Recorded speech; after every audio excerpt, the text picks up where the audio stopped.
Science का 2023 का most important question science का लेके आए 100%। ये बोर्ड एग्जाम में आएगा, 100% फंसेगा। हम आप लोगों के लिए लाए हैं।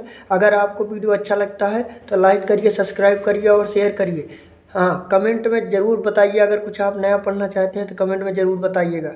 जैसा कि पहला क्वेश्चन है, प्रकाश का परावर्तन क्या है, उनका नियम भी लिखिए। तो ये मोस्ट इम्पॉर्टेंट है दोस्तों, ये पक्का एग्जाम में आएगा। प्रकाश का परावर्तन क्या है, उनका नियम भी लिखिए। नंबर दूसरा देखते हो दोस्तों, उत्तल दर्पण से प्रतिबिंब किस प्रकार बनता है, किरण आरेख कीजिए। तो दोस्तों इसको बता देना, इसका किरण आरेख कराना है।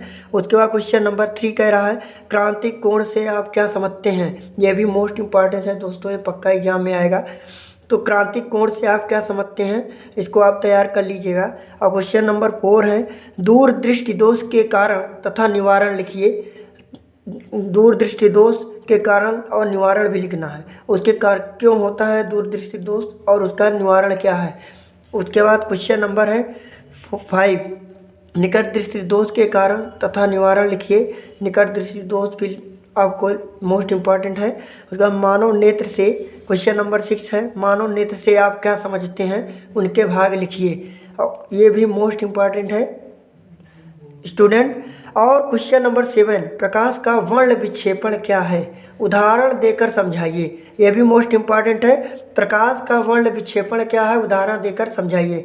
और क्वेश्चन नंबर नेक्स्ट है दोस्तों 8 नंबर, श्रेणी क्रम संयोजन का नियम लिखिए। श्रेणी क्रम संयोजन का नियम अगली बार भी पूछा गया था, अब की भी हो सकता है आ जाएगा। तो आगे चलते हैं।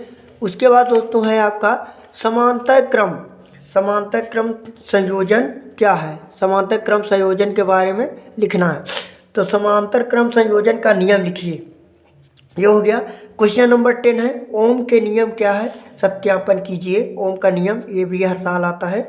और 11 नंबर है, 1 किलोवाट घंटा को जूल में बदलिए। ये भी इम्पॉर्टेंट है दोस्तों। क्वेश्चन नंबर 12 है बायो। अब बायो का इम्पॉर्टेंट क्वेश्चन है। इसके बाद ये साइंस का है। साइंस का सबसे पहले है बायो सावर्त का नियम क्या है। ये मोस्ट इम्पॉर्टेंट दोस्तों, अगली बार पूछा गया था, उसके पहले भी पूछा गया था, फिर पूछा जाएगा। बायो सावर्त क्या है।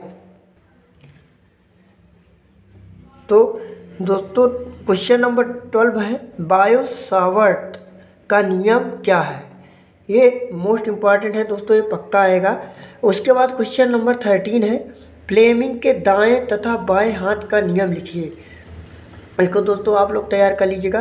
तो स्टूडेंट, फैराडे के विद्युत चुंबकीय प्रेरणा का नियम लिखिए। फैराडे के विद्युत चुंबकीय प्रेरणा क्या है, इसके नियम लिखना है, ये भी इम्पोर्टेंट है। क्वेश्चन नंबर 15 है, विद्युत मोटर का नामांकित आरेख कीजिए। इसका चित्र भी बनाना है। ये मोस्ट इम्पॉर्टेंट है, इसके ज़्यादा नंबर मिलते हैं। इसका सिद्धांत तथा कार्यविधि स्पष्ट कीजिए। क्वेश्चन नंबर 16 है, विद्युत जनित्र या जनरेटर का नामांकित आरेख कीजिए या इसका सिद्धांत तथा कार्यविधि को स्पष्ट कीजिए। ये भी मोस्ट इम्पॉर्टेंट दोस्तों, जैसा कि आप जानते हैं एग्जाम के थ्रू ये आप लोग तैयार कर लेना। और क्वेश्चन नंबर 17 है, ऊर्जा के परंपरागत तथा गैर परंपरागत स्रोतों का वर्णन कीजिए। ये इन्वायरमेंट का है, ये मोस्ट इम्पॉर्टेंट है, ये भी आ सकता है। क्वेश्चन नंबर 18 है, निम्न की परिभाषा दीजिए। सबसे पहले सक्षारण क्या होता है, विकृति गंधिता क्या होती है, इसको आप लोग नोट कर लीजिएगा। 19 नंबर है, रेडॉक्स। रेडॉक्स अपक्रिया के उदाहरण सहित लिखिए। और उसके नंबर क्वेश्चन नंबर 20 है, ऊष्माक्षेपी एवं ऊष्माशोषी अपक्रिया का क्या अर्थ है, ये भी इम्पॉर्टेंट है। और क्वेश्चन नंबर 21 है, रासायनिक अपक्रिया किसे कहते हैं, यह कितने प्रकार की होती है। ये भी इम्पॉर्टेंट है एग्जाम के थ्रू। रासायनिक अपक्रिया किसे कहते हैं, यह कितने प्रकार की होती है, ये भी इम्पॉर्टेंट है, आप लोग स्टूडेंट नोट कर लीजिएगा। उसके बाद क्वेश्चन नंबर 22 है, पीएच की परिभाषा दीजिए। इसका हाइड्रोजन आयन सांद्रता से क्या संबंध है, ये भी इम्पॉर्टेंट है। पीएच की परिभाषा देना है और हाइड्रोजन आयन सांद्रता से क्या संबंध होता है, एक को स्थापित करना है। क्वेश्चन नंबर 23 है, उदासीनीकरण अपक्रिया के उदाहरण सहित समझाइए। ये भी मोस्ट इम्पॉर्टेंट है। क्वेश्चन नंबर 24 है, अम्ल क्षार एवं लवण की परिभाषा और उदाहरण सहित समझाइए। उसके बाद 25 क्वेश्चन है, बेकिंग सोडा बेकिंग सोडा के बनाने की विधि लिखिए तथा भौतिक रासायनिक गुण का उपयोग कीजिए। ये भी मोस्ट इम्पॉर्टेंट है स्टूडेंट, इसको जरूर नोट करिएगा। 26 नंबर है व्यंजन चूर्ण बनाने की विधि लिखिए तथा भौतिक रासायनिक गुण भी लिखिए। व्यंजन चूर्ण बनाया कैसे जाता है उसके विधि भी लिखना है, उसका भौतिक रासायनिक गुण भी लिखना है। उसके बाद 21 है अयस्क तथा खनिज को परिभाषित कीजिए। अयस्क तथा खनिज में अंतर भी लिखना है, ये भी मोस्ट इम्पॉर्टेंट है जैसा कि आप लोग जानते हैं। 28 नंबर है भर्जन तथा निस्तापन से आप क्या समझते हैं। भर्जन तथा निस्तापन से आप क्या समझते हैं। उसके बाद 29 नंबर है विद्युत रासायनिक श्रेणी क्या है, इसको श्रेणी क्रम में लिखना है, उनके 2 अनुप्रयोग भी लिखना है। 30 नंबर है मिश्र धातु किसे कहते हैं, 2 प्रमुख धातुओं के नाम व संगठन के उपयोग भी लिखिए। मिश्र धातु किसे कहते हैं ये भी लिखना है, 2 प्रमुख धातुओं के नाम भी लिखना है और संगठन व उपयोग के बारे में लिखना है। 31 है समजातीय 31 है 31 समजातीय श्रेणी किसे कहते हैं, उदाहरण के साथ समझाइए। और 32 नंबर है एल्केन एल्कीन तथा एल्काइन से आप क्या समझते हैं, उदाहरण सही लिखिए। ये भी मोस्ट इंपॉर्टेंट है दोस्तों, जैसा कि आप जानते हैं, ये तैयार कर लेना। 33 नंबर है प्रतिस्थापन अभिक्रिया पर टिप्पणी लिखिए, ये भी मोस्ट इंपॉर्टेंट है।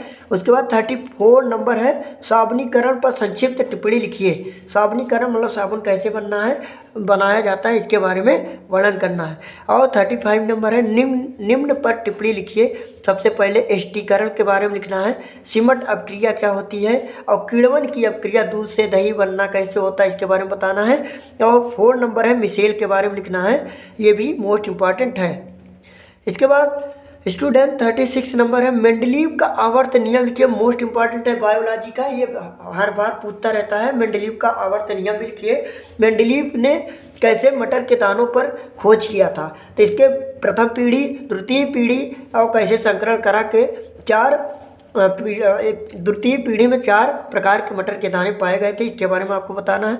37 मोस्ट इम्पॉर्टेंट है दीर्घाकार आवर्त सारणी की विशेषताएं लिखिए।